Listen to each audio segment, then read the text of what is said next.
What is going on, people of YouTube? My name's Kurtyoy, and welcome back to a Game Week preview, hopefully, fingers crossed, uploaded on a Monday. Something hasn't happened in a while. Trying to get back into videos. Feeling a lot more positive. Something I don't really want to talk about. I might go into it sometime in the future. But I'm hopefully back making videos. Not as many as you may think, maybe even daily. I don't know at the moment, but we're doing a Game Week preview. It's uploaded on a Monday rather than a Friday, which is what's usually been. And apologies for no uploads last week. It's just it's 4 game weeks, and I don't want to shit out an episode when you got nothing to talk about apart from 4 games. So didn't really feel like it. Anyway, moving on. We've got a bumper Game Week packed. 10 really good looking fixtures. We're going to whittle it down to 4 with our games to watch. And we're going to start off with Sunderland versus Burnley. Sunderland in desperate need of 3 points, with Hull picking up a very important win against Swansea at the weekend. Palace looking to improved. Sunderland need a big win. This is one of the easiest chances they'll get. They haven't scored in their last 3. And Burnley, away from home, are getting better. A point against Chelsea, a valiant effort against a wounded Liverpool side, it may be said. But they're looking better. They're scoring goals away from home, which was a struggle. So Burnley could still prove, and it was quite an upset, I feel like, but beating Sunderland. They haven't actually won away from home this season. It'll be an interesting game nonetheless. You've also got Bournemouth versus Swansea. Again, another big game, because Bournemouth, they're slipping down, but they're improving. Big win against West Ham sees them lift 3 points further away from the drop zone. Swansea lost against Hull. They lose against Bournemouth. They could be sliding back into the relegation zone. They left just a few game weeks, I should say, ago. Also got Spurs versus Southampton. Quite a few ex-Spurs players, or quite a few ex-Southampton players have played now for Spurs. You've got Alderweireld, you've got Wanyama. I actually think that's it. But interesting tie. Spurs probably looking without Harry Kane for, I think, around 1 to 2 months, maybe even a bit longer, who knows. And Southampton, Gabbiadini can do anything, but will he be able to do it away from home at White Hart Lane against a really formidable Spurs team? And you also got Manchester City versus Liverpool. Liverpool, they're struggling at the moment, not playing like they were the first half of the season, but one thing they specialise in is beating top teams. And Man City, they've been very strong, so it's going to be a very, very interesting tie in that one. So we're going to start off with the goalkeepers. The 4 we've got today: David De Gea, Hugo Lloris, Petr Cech and Jordan Pickford. Now David De Gea, he's got 2 double game weeks coming up. Nicknamed David De Saver, but you're looking at it, he didn't really do. Man United in the defence in general, apart from Rojo and Valencia, didn't do too well against Bournemouth. But you got to look at the fact that 3 out of the last 4 games Man United have played have got clean sheets in them. He's going to be picking up those double game week points soon, and people could be transferring him in numbers if they start getting a few more clean sheets, making it 5 or 6 clean sheets out of 7. So I'll say he's definitely one to consider. Other big name options: Hugo Lloris at 5.5 and Cech at 5.4. I'll say Cech is my favourite of the 2 because he's got double game weeks coming up. Also, he's a little bit cheaper. But as we know, Spurs can be formidable at times. Really unbeatable, hard to break down. But also shows against Liverpool where they can really not play very well. So Lloris is, and Cech are the 2 better options, I'd say, than David De Gea. And completely on the other end of the spectrum, 4.1 million of Jordan Pickford. Now, Sunderland come up against Burnley. I think A, they'll get a clean sheet, or B, he'll make a lot of saves. So either way, you're in for quite a few points in Jordan Pickford.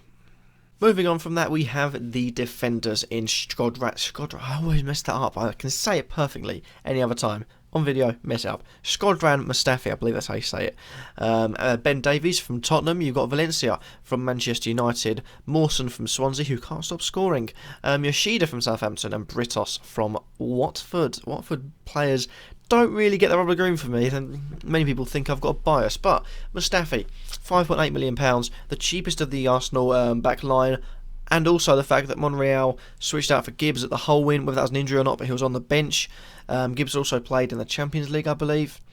So not sure about that. Maybe a bit of a switching of the guard going on there, at least for a few games maybe. He might be back. Monreal might play the rest of the season, I don't know. But Mustafi is cheaper. He can go up for the corners, and I feel like Mustafi is a great option, especially the fact they've got 2 double game weeks. They've got good looking fixtures coming up. Mustafi looks like a good man for your defence. Davis comes in at 4.7. Rose out for the foreseeable future. I don't know what the return date on him is. Ben Davis, £4.7 million into what is quite a sturdy Tottenham back line. with double game week as well, he looks pretty good. Valencia comes in at 5.7. He's well more expensive than any other playing centre-back like Bailly or Jones, Rojo, Blind, but the positive you get from that is that he's going to play. He's definitely the first choice. If he's fit, he'll play.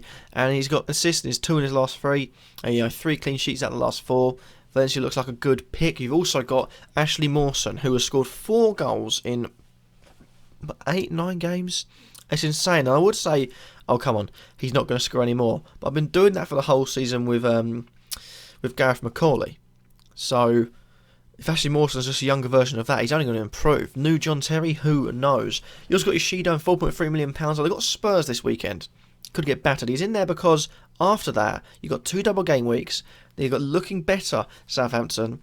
And he could get a few clean sheets. And at £4.3 million, it's quite a steal when you consider Bertrand and Cedric and even Van Dijk, if he comes back sometime soon, priced well higher than him.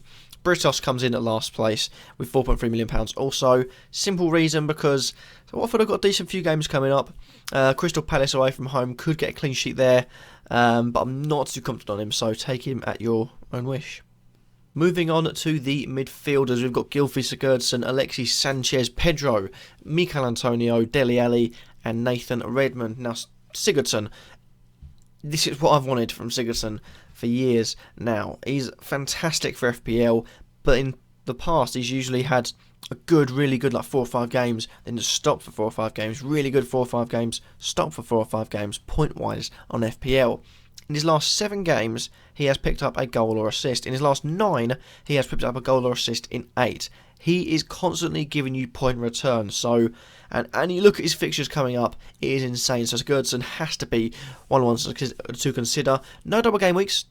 That is one to be said, but he comes in and he's just constantly giving you goals or assists. Assists his last 4.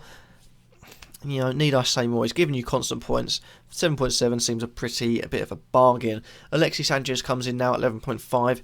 He is one to watch because people keep on transferring him out. He's got a good run of games. He's also got 2 double game weeks potentially coming up.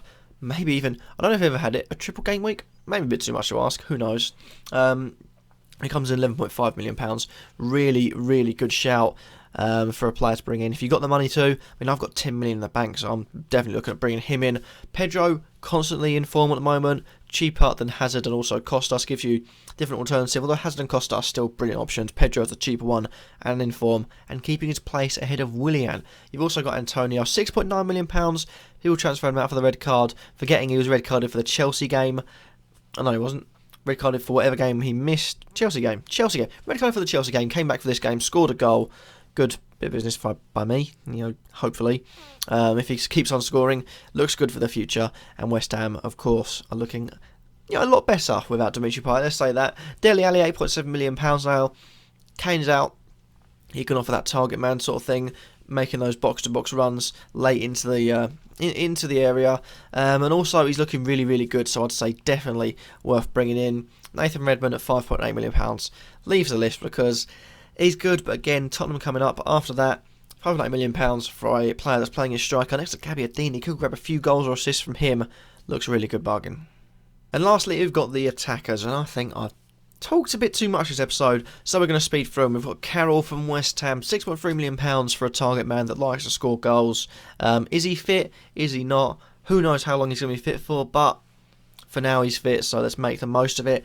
Defoe comes in at £7.7 million now. He's usually really good. Really reliable. But point I made is that you never know with Sunderland. If you put him in a better team like Southampton, he will score you goals upon goals upon goals. But he's playing at Sunderland with a team that is very, very defence-minded, very negative team. And the team itself hasn't scored in the last 3 games, so worth knowing for that. A bit of a cautious one, that one. Deeney comes in for Watford, scoring 5 in his last 6 games, a 1 goal a game in all of them. So constant returns, maybe £6.8 million, and maybe even a little bit of a differential when it comes to players bringing in Gabbiadini, getting in Carroll, Llorente as well. Really good option to consider. You're also talking about Llorente and Gabbiadini. They're both up now. Need I say more? I feel like they're really, really good options. And if you've got the money, I'd say personally, Gabbiadini, he's showed he's in form. He's scored in every game he's played in for Southampton, so why not bring him in? But you've also got the fact that Dini's in form, and Llorente is looking pretty good as well. Hit the roof, although he came off injured, which really hurt my captaincy choice. It might be said it's looking as if he's going to be fit enough to face against Bournemouth, so it looks good for FPL players. And also Barnes, he's £4.5 million. He's doing okay for Burnley, scoring goals. So with £4.5 million on your head, what more could you want?